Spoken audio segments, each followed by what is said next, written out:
എല്ലാ മാന്യ പ്രേക്ഷകർക്കും നമസ്കാരം. ഞാനിന്ന് മോഹൻലാൽ എന്ന അഭിനേതാവായിട്ടല്ല ഇവിടെ ഇരിക്കുന്നത്. കേരളത്തിൻ്റെ ജനനായകൻ, പ്രിയപ്പെട്ട കേരള സംസ്ഥാന മുഖ്യമന്ത്രി ശ്രീ പിണറായി വിജയൻ അവർകളുമായി നിങ്ങൾക്കായി അല്പനേരം സംസാരിക്കാൻ വേണ്ടിയാണ്. CPM-ൻ്റെ അനിഷേധ്യ നേതാവെന്ന നിലയ്ക്ക് ലോകം അറിയപ്പെടുന്ന ഒരു നേതാവ്. പക്ഷേ പിണറായി വിജയൻ എന്ന വ്യക്തി അതിലപ്പുറം പലതാണ്. നമ്മൾ പലർക്കും അറിയാത്ത ഒരു മഹാ വ്യക്തിത്വം. സ്കൂളിൽ പഠിക്കുമ്പോൾ അന്യായമായ കടത്തുകൂലി വർധനയ്ക്കെതിരെ ഒറ്റയാൽ പ്രതിഷേധം നടത്തിയ വിപ്ലവകാരിയുടെ അധികം ആർക്കും അറിയാത്ത ചില വശങ്ങളുണ്ട്. ആക്ഷൻ സിനിമകൾ, സ്റ്റണ്ട് സിനിമകൾ ഇഷ്ടപ്പെടുന്നൊരു സഹൃദയൻ. രാമായണം വായിച്ചു കേട്ട് ഭൂതപ്രേതാദികളിലുള്ള അന്ധവിശ്വാസം മാറ്റിയെടുത്ത ഒരു ബാല്യം. അമ്മയുമായി സവിശേഷമായ ഒരടുപ്പം പുലർത്തിയ മകൻ. കാർക്കശ്യത്തിൻ്റെ പുറന്തോടിന് പിന്നിൽ മറിഞ്ഞിരിക്കുന്ന ഫലിതപ്രിയനായ ഒരു ആസ്വാദകൻ. അങ്ങനെ കേരളത്തിൻ്റെ പിണറായി സഖാവിനെ പറ്റി നാം അറിയാത്ത പലതും എനിക്ക് അദ്ദേഹത്തോട് ചോദിക്കണമെന്നുണ്ട്, നിങ്ങൾക്ക് വേണ്ടി. അതിനു മുമ്പേ ബഹുമാനപ്പെട്ട പിണറായി വിജയൻ അവർകളെ ഈ അഭിമുഖത്തിലേക്ക് ഔപചാരികമായി ഞാൻ സ്വാഗതം ചെയ്യട്ടെ. നമസ്കാരം സർ. നമസ്കാരം. ഇങ്ങനൊരു അഭിമുഖം എൻ്റെ സ്വപ്നത്തിൽ പോലും ഉണ്ടായിരുന്നതല്ല. അതുകൊണ്ട് തന്നെ അതിൻ്റെ ഒരു ത്രില്ലിലും എന്നാൽ സംഘർഷത്തിലുമാണ് ഞാൻ. അഭിനേതാവായാണ് ഞാൻ സാധാരണ ക്യാമറയ്ക്ക് മുന്നിലെത്തുന്നത്. ഇപ്പോൾ അങ്ങേ അഭിമുഖം ചെയ്യുക എന്ന ദൗത്യവുമായി ക്യാമറയ്ക്ക് മുന്നിലിരിക്കുമ്പോൾ എനിക്കും അതേറെ പുതുമയുള്ള ഒരു അനുഭവമായി മാറുകയാണ്. അങ്ങേപ്പോലെ ഒരു മഹാനേതാവിനെ അഭിമുഖീകരിക്കുമ്പോൾ എങ്ങനെ തുടങ്ങണം, എവിടെ തുടങ്ങണം എന്നാലോചിക്കുന്നതിനിടയിലാണ് ഞാൻ അങ്ങേ ആദ്യം കണ്ടത് എന്നാണ് എന്നോർത്ത് നോക്കിയത്. കേരളത്തിലെ ഏതൊരു സാധാരണക്കാരനെയും പോലെ വർഷങ്ങൾക്കിടെ നിരവധി തവണ ഞാൻ അങ്ങേ നേരിട്ടും അല്ലാതെയും കണ്ടിട്ടുള്ളത് കൊണ്ട് തന്നെ ആദ്യം കണ്ടത് എന്നാണെന്ന് സ്വാഭാവികമായി എനിക്ക് ഓർത്തെടുക്കാനായില്ല. എന്തായാലും ഒരു 30 വർഷത്തെ ബന്ധമെങ്കിലും ഉണ്ടാകും. പക്ഷെ അവസാനം കാണുന്നത് ഇപ്പോഴാണ്, അതെനിക്കറിയാം. സാർ, നമുക്ക് വളരെ ലഘുവായ രീതിയിൽ നമുക്ക് ഈ അഭിമുഖം അല്ലെങ്കിൽ അഭിമുഖ സംഭാഷണം തുടങ്ങാം. ഞാനൊരു പാട്ടിൻ്റെ 4 വരി പാടാം. അതിൻ്റെ പുറകിൽ ഒരു ഉദ്ദേശമുണ്ട്, അത് ഞാൻ പിന്നെ പറയാം. ഇത് ഞാൻ അങ്ങേക്ക് നൽകുന്ന ഒരു ആദരമാണ്. പാടട്ടെ? കേരളം കേരളം കേളി കൊട്ടുയരുന്ന കേരളം, കേളി കദംബം പൂക്കും കേരളം, കേരകേളി സദനമാം എൻ കേരളം. എൻ്റെ കേരളം, അങ്ങയുടെ കേരളം, നമ്മുടെ കേരളം. അല്ല, ഇതിൻ്റെ പുറകിൽ ഒരു നല്ല ഉദ്ദേശം എന്താണെന്ന് പറഞ്ഞാൽ അങ്ങും എനിക്ക് 4 വരി പാടിത്തരണം. ഇപ്പോൾ വേണ്ട, ഇപ്പോൾ വേണ്ട. പിന്നെ നമ്മുടെ ഈ സംഭാഷണത്തിൻ്റെ ഇടയ്ക്കോ അത് അവസാനിക്കുമ്പോഴോ എന്തെങ്കിലും. സാർ, ഞാൻ സിനിമയിൽ വന്നിട്ട് 48 വർഷമായി. അതുകൊണ്ട് തന്നെ സിനിമയുമായി ബന്ധപ്പെട്ട ഒരു ചോദ്യത്തിൽ നിന്ന് നമുക്ക് തുടങ്ങാം. സാർ, ആദ്യമായി കണ്ട സിനിമ ഏതാണെന്ന് ഓർമ്മയുണ്ടോ? അത് വളരെ ചെറുപ്പത്തിലുള്ളതായതുകൊണ്ട് അത്ര ഓർമ്മയില്ല. ഇല്ല. അത് നാട്ടിൽ വെച്ചായിരിക്കും കണ്ടത്. അതെ, അന്ന് ചെറിയ ടാക്കീസുകൾ നാട്ടിലുണ്ടാവുമല്ലോ, അതിന്റെ ഭാഗമായിട്ട് കണ്ടതാണ്. ഉത്തര കേരളത്തിലെ ഒരു നാട്ടിൻ പുറത്ത് ജനിച്ചു വളർന്ന ആളാണ് സാറ്. അപ്പോൾ അതുകൊണ്ട് തന്നെ അങ്ങയുടെ കുട്ടിക്കാലം എങ്ങനെയായിരുന്നു? അങ്ങേക്ക് സഹോദരി സഹോദരന്മാരുണ്ടായിരുന്നോ? അതിനെക്കുറിച്ചൊന്നും. എനിക്ക് 2 സഹോദരന്മാരാണ് ഉണ്ടായത്. പക്ഷേ എൻ്റെ അമ്മ പ്രസവിച്ചത് 14ാമത്തെ കുട്ടിയാണ് ഞാൻ. ബാക്കിയുള്ളവരൊക്കെ മരണപ്പെട്ടു പോയിരുന്നു ചെറിയ പ്രായത്തിൽ തന്നെ. പിന്നെ 2 സഹോദരങ്ങൾ, മൂത്തവർ എനിക്കുണ്ടായിരുന്നു. അങ്ങനെ 3 പേരാണ് ഞങ്ങളുണ്ടായത്. അമ്മയും അച്ഛനും ഒക്കെ ഈശ്വര വിശ്വാസികളായിരുന്നു. നാമമൊക്കെ ചൊല്ലാറ് പതിവുണ്ടായിരുന്നു. ഈശ്വര വിശ്വാസികളും വലിയ തോതിലുള്ള ഈ അന്നത്തെ കാലത്ത് ഭൂതപ്രേത കാര്യങ്ങളൊക്കെ വലിയ തോതിലുള്ള കാലമാണ്. അതെ അതെ. അപ്പോൾ അതിനൊക്കെ വല്ലാതെ വിശ്വസിക്കുന്ന കൂട്ടത്തിലായിരുന്നു. അതിൽ അമ്മയാണ് ഏറ്റവും കൂടുതൽ ഈ വിശ്വാസങ്ങൾ കൊണ്ടു നടന്നിരുന്നത്. അച്ഛനും വിശ്വാസി തന്നെയാണ്, പക്ഷേ അത്രത്തോളം ഉണ്ടെന്ന് പറയാൻ പറ്റില്ല. കുട്ടിക്കാലത്ത് ഏറ്റവും സന്തോഷകരവും സങ്കടകരവുമായ ചില സാഹചര്യങ്ങൾ എല്ലാവർക്കും ഉണ്ടാവും, അങ്ങേക്കും ഉണ്ടായിട്ടുണ്ടാവും. അങ്ങനെയെങ്കിൽ അവയൊക്കെ അങ്ങയുടെ ജീവിതത്തെ എങ്ങനെയാണ് സ്വാധീനിച്ചിരിക്കുന്നത്? അതിൽ വലിയ തണലായിട്ട് അമ്മ തന്നെയാണ് ഉണ്ടായത് എല്ലാ കാര്യത്തിലും. സാധാരണ നിലക്ക് നല്ല കരുതലോടെ എന്നെ വളർത്തുന്നതിൽ അമ്മ പ്രധാന പങ്ക് വഹിച്ചിട്ടുണ്ട്. എൻ്റെ കുട്ടിക്കാലത്തിന് അന്നത്തെ കാലം എല്ലാവരും പഠിക്കുന്ന കാലമല്ലല്ലോ, പിന്നെ പഠനം തുടരണമെന്നും ആഗ്രഹിക്കുന്ന കാലമല്ല. ഒരു 5ാം തരം ആവുമ്പോൾ പഠനം അവസാനിപ്പിക്കുക. അന്ന് നാട്ടിൽ ധാരാളം ഉള്ളത് ബീഡി കെട്ടാണ്. ബീഡി തൊഴിലിന് പോവാം, ബീഡി കെട്ടാൻ പോകും. കുട്ടികൾ പോയിട്ട് ബീഡി ഇങ്ങനെ കെട്ടിക്കൊടുക്കും, നൂല് കെട്ടി. അതിന് പിന്നെ ഈ ചെന്നൈ ആൾക്കാർ പറഞ്ഞു കുട്ടി പഠിക്കട്ടെ. അപ്പോൾ അതറിഞ്ഞിട്ട് സ്കൂളിലെ പ്രധാന അധ്യാപകനും മാനേജറുമായിട്ടുള്ള അദ്ദേഹം അമ്മയോട് പറഞ്ഞു, അവനെ ഇപ്പം അതിനൊന്നും വിടരുത്, നിങ്ങൾ പഠിപ്പിക്കുക തന്നെ വേണം എന്ന് പറഞ്ഞു. അങ്ങനെയാണ് LP സ്കൂൾ കഴിഞ്ഞിട്ട് UP സ്കൂളിൽ ചേരുന്നത്. UP സ്കൂളിൽ ചേർന്നപ്പോൾ ഒരു പ്രധാന കാര്യമുണ്ടായി. അവിടെ ഒരു മലയാളം അധ്യാപകൻ, മലയാളം വിദ്വാൻ, മുൻഷി എന്നാണ് നമ്മൾ സാധാരണ പറയുക, മുൻഷി മാഷ്. അദ്ദേഹം എന്നോടൊരു ദിവസം ചോദിച്ചു, നിൻ്റെ നക്ഷത്രത്താ? അപ്പോൾ അന്ന് എനിക്കറിയാവുന്ന നക്ഷത്രം ഞാൻ പറഞ്ഞു കൊടുത്തു. ഇതായിരിക്കില്ല എന്ന് അദ്ദേഹം എന്നോട് പറയുകയാണ്, നിൻ്റെ അമ്മയോട് വരാൻ പറയണമെന്ന്. അങ്ങനെ അമ്മ ചെന്നു. അപ്പോൾ അത് തന്നെ ഒരു നാട്ടിൽ വാർത്തയായി, മുൻഷി മാഷ് അമ്മയെ വിളിച്ചിരിക്കുന്നു എന്നൊരു വാർത്ത. അങ്ങനെ ചെന്നപ്പോൾ എപ്പോഴായിരുന്നു പ്രസവിച്ചത്, ഏതാ സമയം എന്നൊക്കെ ചോദിച്ചു. ആ കാലത്ത് വലിയ കൃത്യതയില്ല, ഉച്ചയ്ക്ക് ശേഷമാണ് എന്നത് മാത്രമേ അമ്മയ്ക്ക് കൃത്യമായിട്ട് പറയാൻ പറ്റുള്ളൂ. അപ്പോൾ അദ്ദേഹം നോക്കുമ്പോൾ ഞാൻ ആദ്യം പറഞ്ഞ നക്ഷത്രം ഉച്ചയോടുകൂടി അവസാനിച്ചിരിക്കുന്നു, പിന്നെ പുതിയ നക്ഷത്രമാണ്. അപ്പോൾ അദ്ദേഹം പറഞ്ഞു, ഇതാണ് ഇവൻ്റെ നക്ഷത്രം, ഞാൻ ജാതകം എഴുതിത്തരാമെന്ന് പറഞ്ഞു. അങ്ങനെ അദ്ദേഹം എഴുതുന്ന ജാതകം അമ്മയുടെ കയ്യിലുണ്ടായിരുന്നു ഒരു ദീർഘകാലം. എന്നിട്ട് അവിടുന്ന് പറഞ്ഞു, ഇവൻ എവിടെയാണോ തോക്കുന്നത് അവിടം വരെ പഠിപ്പിക്കണം, തോറ്റാൽ നിർത്തിക്കോളും എന്ന് പറഞ്ഞു. അങ്ങനെയാണ് പഠനം തുറന്നു പോകുന്നതിന് ഇടയാകുന്നത്. ESLC ഉണ്ടായിരുന്നു. 8ാം തരത്തിൽ ESLC എന്ന് പറയുന്നൊരു പബ്ലിക് എക്സാമിനേഷൻ. അതിൽ ഞങ്ങൾ 3 കുട്ടികളായിരുന്നു അവിടുന്ന് പാസ്സായത്. പഠനത്തിന് പിന്നെ മറ്റ് പിന്തുണയൊന്നുമില്ലല്ലോ, നമ്മൾ തന്നെ വായിക്കുന്നെങ്കിൽ വായിക്കുക എന്നുള്ളതേ ഉള്ളൂ. വീട്ടിൽ സഹായമില്ല, അയൽവക്കങ്ങളിലും സഹായം കിട്ടാനില്ല. കാരണം ആരും അങ്ങനെ പഠനമായിട്ട് ബന്ധപ്പെട്ടവർ ഇന്നത്തെ സമൂഹത്തിനെ പോലെയല്ലാരും. അപ്പം അതിലൊക്കെ പക്ഷേ വലിയ സ്നേഹസമ്പന്നരാണ് എല്ലാവരും, എല്ലാ കാര്യങ്ങളിലും നല്ല സ്നേഹമാണ്. അതാണ് അതിൻ്റെ ഒരവസ്ഥ. സാറ് വളരെ അടുത്ത കൂട്ടുകാരുണ്ടായിരുന്നിരിക്കാം. അങ്ങ് പഠനത്തിൽ മാത്രമാണോ അതോ കളികളിലും കായിക മികവിലും ഒക്കെ ഉണ്ടായിരുന്നോ, അതോ വായന, കലാപ്രവർത്തനം, അങ്ങനെ എന്തെങ്കിലും പറയാനുണ്ടോ? ചെറുപ്പകാലത്ത് എല്ലാവരും കളിക്കുമല്ലോ, ഇന്നത്തെ പോലെ എല്ലാവരും എല്ലാ കളിയും വന്ന് പിന്നെ കുട്ടികൾ വലിയ കളിയല്ലേ സാധാരണ. ആ കളികളിലൊക്കെ ഞാനും ഉണ്ടായിരുന്നു. അതിൽ പ്രധാനം ഒന്ന് ഫുട്ബോളായിരുന്നു. പിന്നെ കുറച്ച് കഴിഞ്ഞപ്പോൾ നാട്ടിലൊരു വലിയ ബാഡ്മിൻ്റൺ ടൂർണമെൻ്റ് നടന്നു. ആ ടൂർണമെൻറ്റ് കണ്ടപ്പോൾ നമുക്കൊരു ചെറിയ കുട്ടികളാണല്ലോ, ഒരു ആവേശം. അപ്പോൾ എൻ്റെ അടുത്ത സുഹൃത്തുക്കളുണ്ട്, നാണു, രാജൻ എന്ന് പറഞ്ഞ 2 പേര്. ഞങ്ങളെല്ലാം കൂടി ഒരു കളി തുടങ്ങി. അപ്പോൾ അതിന് ബാറ്റില്ല.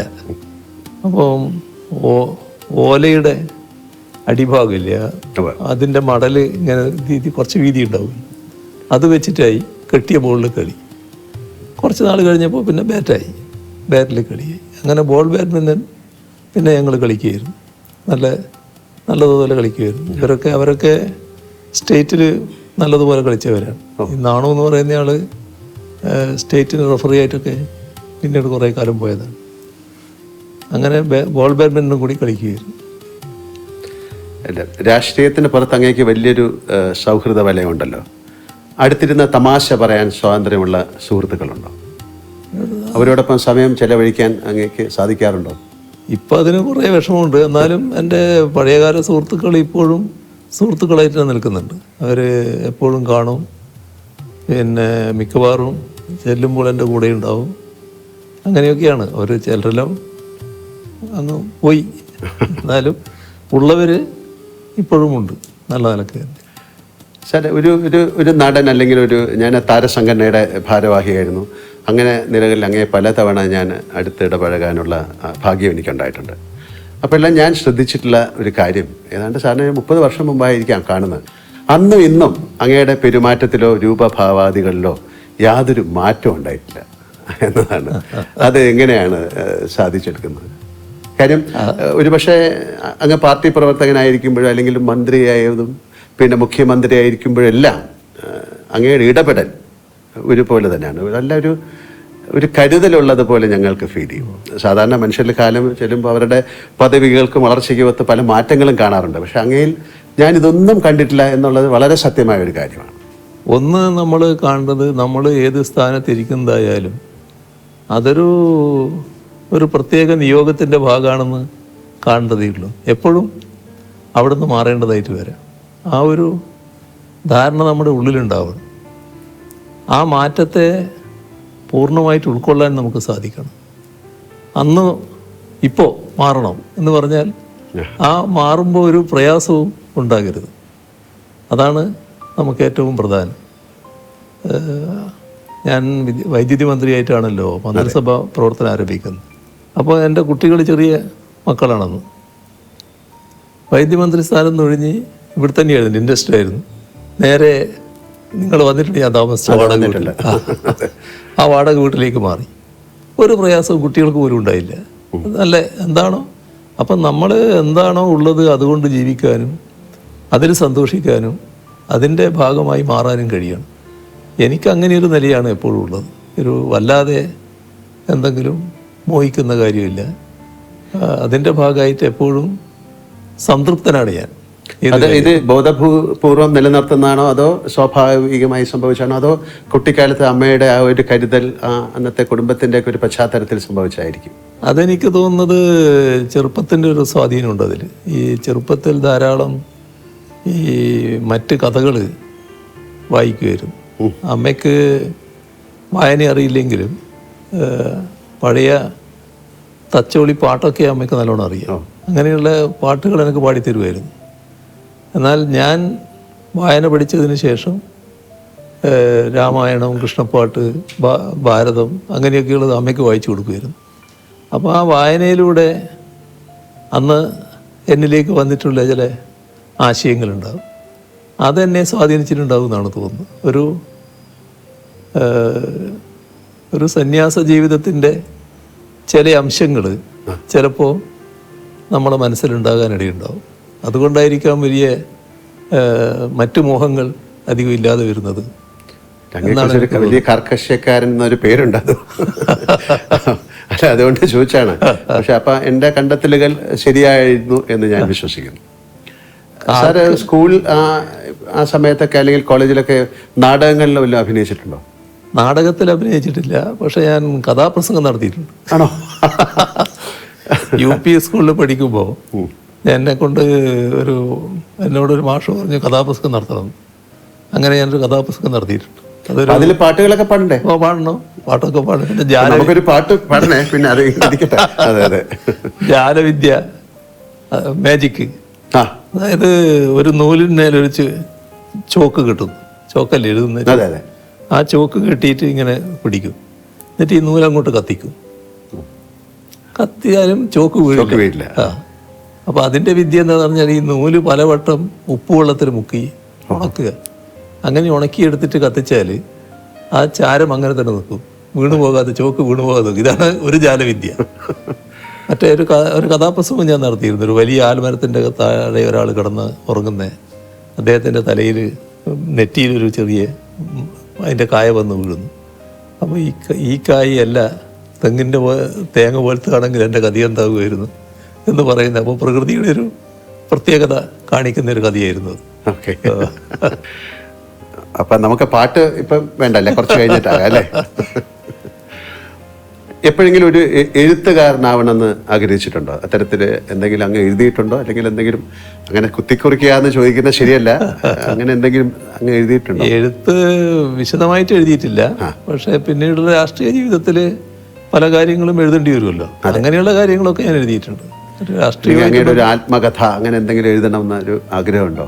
അതൊന്നും ഇതിൻ്റെ ഇടക്ക് അതിനെപ്പറ്റി ഒരു ആലോചനയും ഉണ്ടായിട്ടില്ല. എന്നാൽ പിന്നെ ചിലരൊക്കെ അതിനു വേണ്ടി ഒരു ശ്രമം ആരംഭിച്ചിട്ടുമുണ്ട്, പക്ഷെ അതൊന്നും പൂർണ്ണതയിലെത്തിയിട്ടില്ല. എൻ്റെ വീട്ടിൽ വലിയൊരു ലൈബ്രറി ഉണ്ടെന്ന് എനിക്കറിയാം. തിരക്കുകൾക്കിടയിൽ അങ്ങേക്ക് വായിക്കാൻ സമയം കിട്ടാറുണ്ടോ? ഇപ്പോഴത്തെ പ്രശ്നം വല്ലാത്ത പ്രശ്നമാണ്. ഇപ്പോൾ വായനക്കൊക്കെ വല്ലാത്ത സമയം കുറയാണ്. മറ്റ് വായന എനിക്കൊരു നല്ല രസമായിരുന്നു, നല്ല രീതിയിൽ വായിക്കാൻ പറ്റുമായിരുന്നു. പക്ഷെ ഇപ്പം അങ്ങനെ വായിക്കാൻ അധിക സമയം കിട്ടുന്നില്ല. അപ്പോൾ അങ്ങേ ഏറ്റവും കൂടുതൽ സ്വാധീനിച്ച പുസ്തകങ്ങളുണ്ടാവും, അത് ഏതെങ്കിലും ഒരു പുസ്തകത്തിൻ്റെ പേര് പറയാമോ? അതിൽ ഞാൻ വായിക്കുന്ന ഘട്ടത്തിൽ ഏറ്റവും കൂടുതൽ സ്വാധീനിച്ച പുസ്തകങ്ങളിൽ ഒന്ന് ടോൾസ്റ്റോയുടെ അന്നാ കരീന തന്നെയാണ്.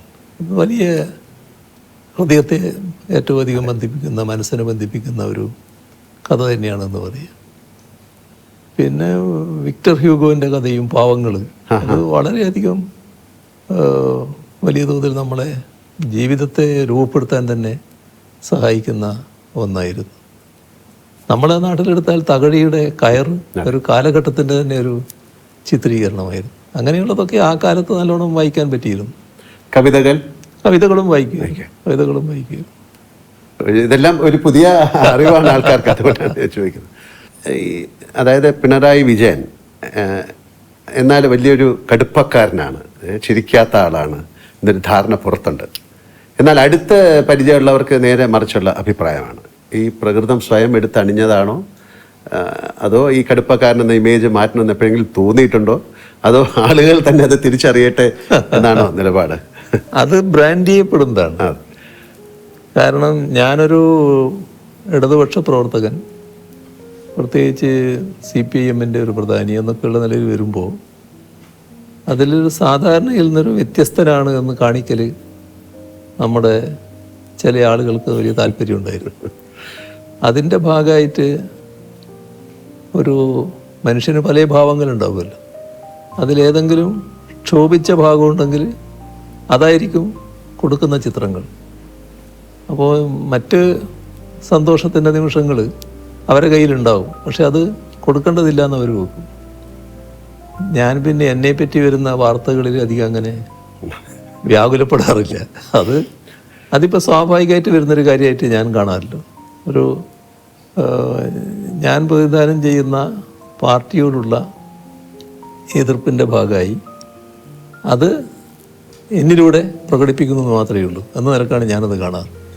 ഈ എതിർപ്പ് ഉയർത്തുന്നവരോടും ഒരു തരത്തിലുള്ള ഈർഷ്യയോ വിദ്വേഷമോ എനക്കൊട്ടുണ്ടാകാറുമില്ല. അവരവരെ രീതി സ്വീകരിക്കുന്നു എന്ന് മാത്രമേ കാണാറുള്ളൂ. അപ്പം അതുകൊണ്ട് തന്നെ ഏതെങ്കിലും ഒരു തെറ്റായ കാര്യം വന്നാൽ, ഇപ്പോൾ സാധാരണ രാഷ്ട്രീയ പ്രവർത്തകരായിട്ടുള്ള ആൾക്കാർ പല മാധ്യമങ്ങളെയും അപ്പം തന്നെ വിളിക്കും, എന്താ നിങ്ങളങ്ങനെ കൊടുത്തത്, ഇങ്ങനെ കൊടുത്തത് ശരിയാണോ എന്നൊക്കെ പറയും. ഇന്ന് വരെ ഒരാളെ ഞാൻ വിളിക്കാൻ പോയിട്ടില്ല.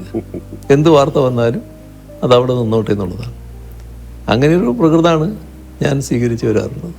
അത് വീട്ടിലെ ഒരു അച്ഛൻ മുത്തച്ഛൻ അല്ലേ? അപ്പൊ ഏത് തരത്തിലുള്ളൊരു സമീപനമാണ് കുട്ടികളോടോ പേരൊക്കെ? അത് വീട്ടിലെത്തിയാൽ ഞാൻ അവരുടെ സ്വന്തം ആള് തന്നെ, അതിനകത്ത് പ്രശ്നമില്ല. എൻ്റെ പുറത്തുള്ള എല്ലാ തിരക്കുകളും ഇപ്പൊ കുറച്ച് പ്രയാസമുണ്ട്. ഇപ്പൊ ഈ ദിവസങ്ങള് വല്ലാത്ത പ്രയാസങ്ങളുണ്ട്.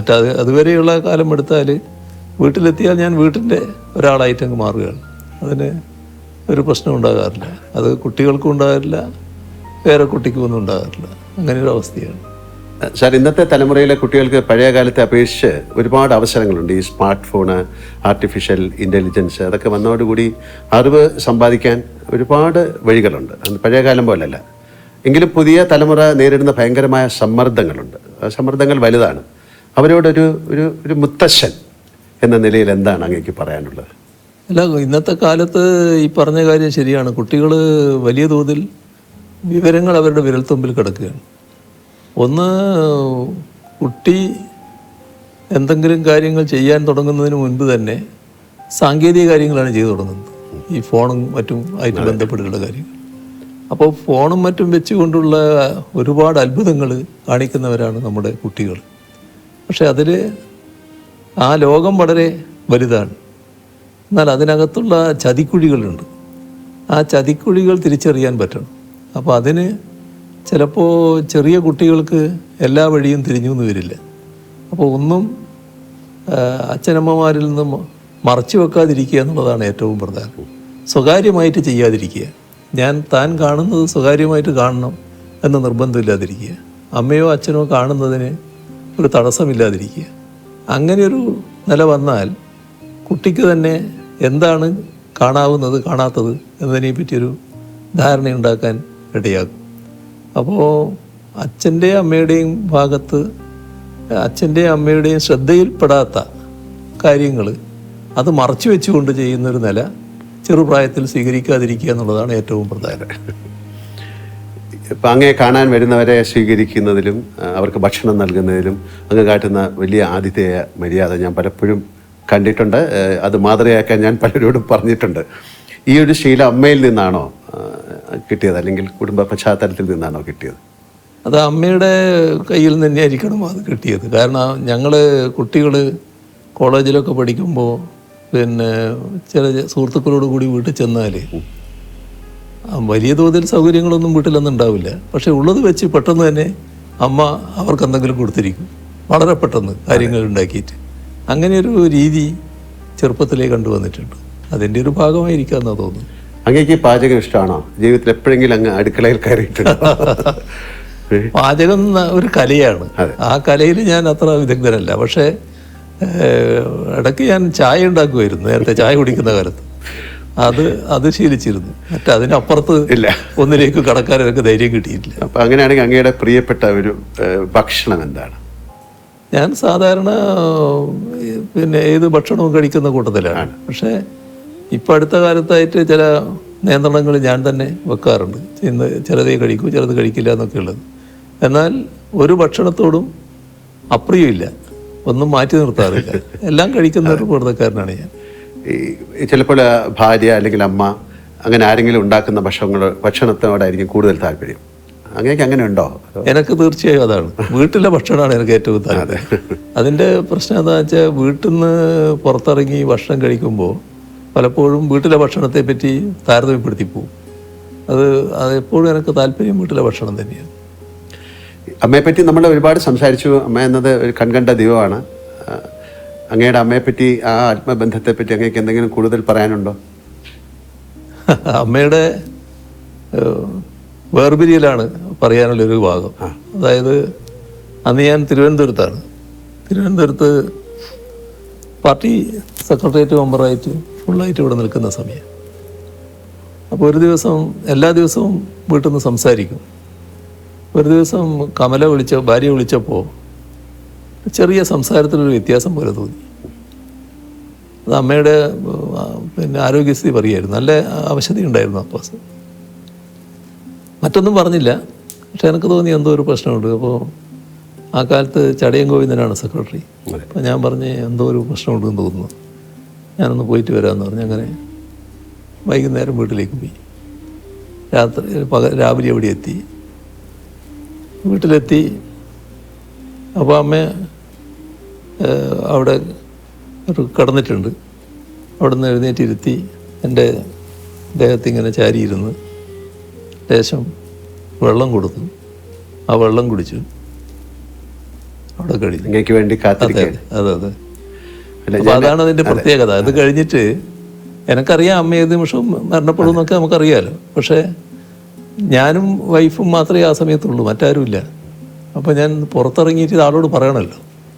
പുറത്തിറങ്ങി ഒരാൾ മുമ്പിൽ വന്ന് വിട്ടു, ഒരു നാണു എന്ന് പറയുന്നയാൾ. പക്ഷെ ഒരക്ഷരം വാക്കിങ്ങോട്ട് വരുന്നില്ല, പറയാൻ പറ്റുന്നില്ല. അപ്പോൾ അദ്ദേഹത്തിന് മനസ്സിലായി അതങ്ങനെയൊരു ബന്ധമായിരുന്നു.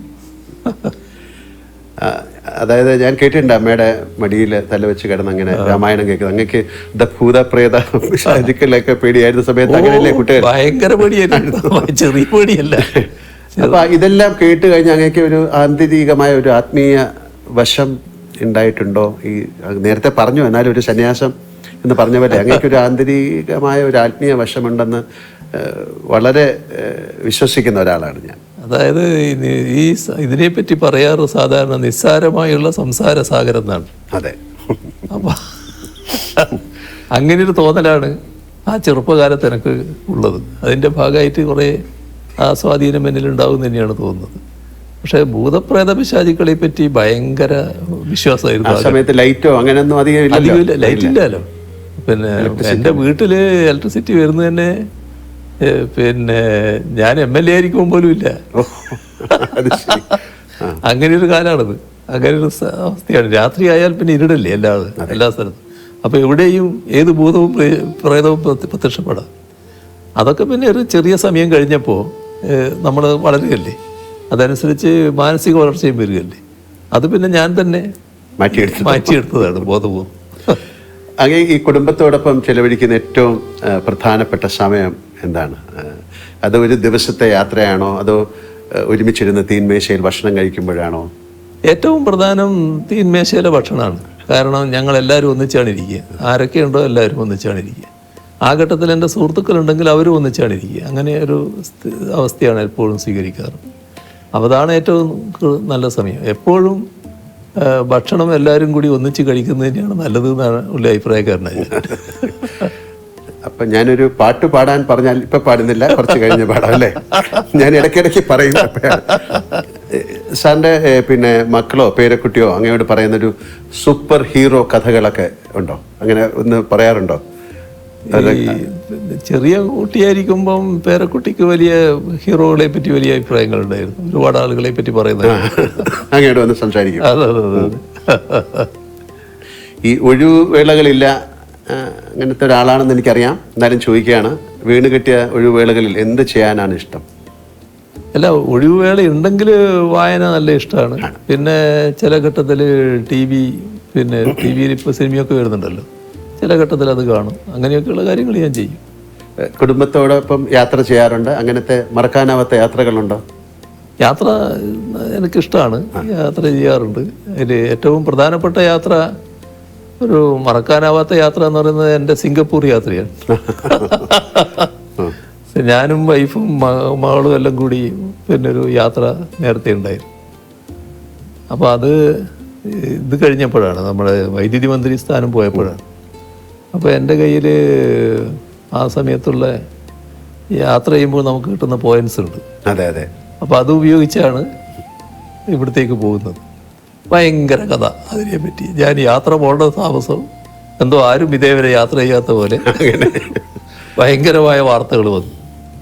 പക്ഷേ അത് നല്ല ആസ്വദിച്ച യാത്രയായിരുന്നു. ഈ വാർത്ത വന്നു എന്നുള്ളത് കൊണ്ട് വല്ലാതെ വിഷമമൊന്നും എനിക്ക് അന്നുമില്ല, ഇപ്പോഴും ഇല്ല. അതാണ് അതിൻ്റെ രീതി. ആ യാത്ര നല്ല യാത്രയായിരുന്നു.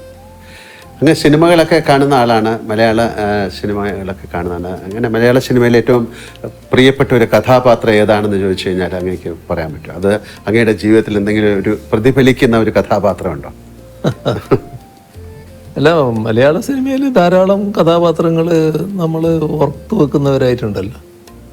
ഒരു സാമൂഹ്യ പ്രതിബദ്ധതയുള്ള ഒരു കഥാപാത്രം അങ്ങയുടെ തന്നെയാണെന്ന് എനിക്ക് തോന്നുന്നത്. ഒരു മെഡിക്കൽ വിദ്യാർത്ഥിയായിട്ട് ചേർന്നിട്ട് ആ മെഡിക്കൽ വിദ്യാർത്ഥി റാഗിങ്ങിന് നേതൃത്വം കൊടുത്ത് അമൃതം ഗമയ MT എഴുതിയത് അല്ലേ? ഹരിഹരൻ. അതെ, ഹരിഹരൻ. അപ്പോൾ അതിനകത്ത് പിന്നെ നിങ്ങളാണ് ആ പിന്നെ ഇതായിട്ട് വരുന്നത്. അപ്പോൾ അവിടെ മാതൃകാ ഡോക്ടറായിട്ടാണ് പിന്നെ പ്രവർത്തിക്കാൻ ശ്രമിക്കുന്നത്. നിങ്ങൾക്ക് ഒരുപാട് നഷ്ടങ്ങൾ സംഭവിക്കുന്നുണ്ട്. പക്ഷെ അതൊന്നും പിന്നെ അവരിങ്ങനെ മുഖവിലക്കെടുക്കാതെ നിങ്ങളുടെ ആശയത്തിൽ തന്നെ ഉറച്ചു നിൽക്കുന്നു. ഒരു നല്ല സാമൂഹ്യ പ്രതിബദ്ധതയുള്ളൊരു കഥാപാത്രമായിരുന്നു. ഞാൻ അങ്ങോട്ട് ചോദിക്കാൻ, മോഹൻലാൽ സിനിമകളിൽ അങ്ങേക്ക് ഏത് കഥാപാത്രത്തിനോടാണ് താല്പര്യം? ഇപ്പം അത് അങ്ങ് പറഞ്ഞു കഴിഞ്ഞു. ഇതാണ് നല്ല ഇതായിട്ട് എനിക്ക് തോന്നിയത്. ഇതൊരു ഏതെങ്കിലും ഒരു സിനിമ സീൻ അത് അങ്ങ് യഥാർത്ഥ ജീവിതത്തിൽ പ്രയോഗിക്കാൻ ശ്രമിച്ചിട്ടുണ്ടോ, സാധിച്ചിട്ടുണ്ടോ? അല്ല, അങ്ങനെ ഞാൻ ചോദിക്കാറില്ല.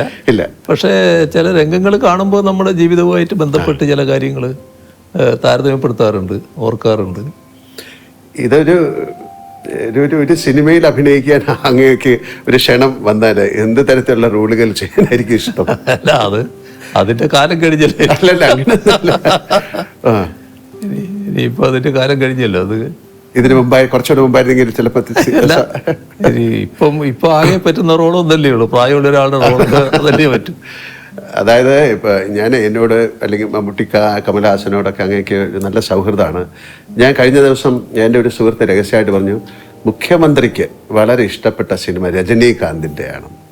അങ്ങേക്ക് കൂടുതൽ രജനീകാന്തിന് വലിയ ഇഷ്ടമുള്ള ഒരാളാണ്. അതൊരു ഘട്ടത്തിൽ അതായിരുന്നു എന്നുള്ളത് ശരിയാണ്. കാരണം നമ്മുടെ ടി വികളിൽ സിനിമകൾ ഇങ്ങനെ വരുന്ന കാലത്ത് KTV, അതെ അതെ, അപ്പൊ ആ കാലത്ത് അതിൽ ധാരാളം രജനി പടങ്ങൾ വരാറുണ്ട്. അതും ആക്ഷൻ സിനിമകൾ. ആക്ഷൻ പടങ്ങൾ പൊതുവിൽ ഞാൻ ആക്ഷൻ പടങ്ങൾ ഇഷ്ടപ്പെടുന്ന ഒരാളാണ്.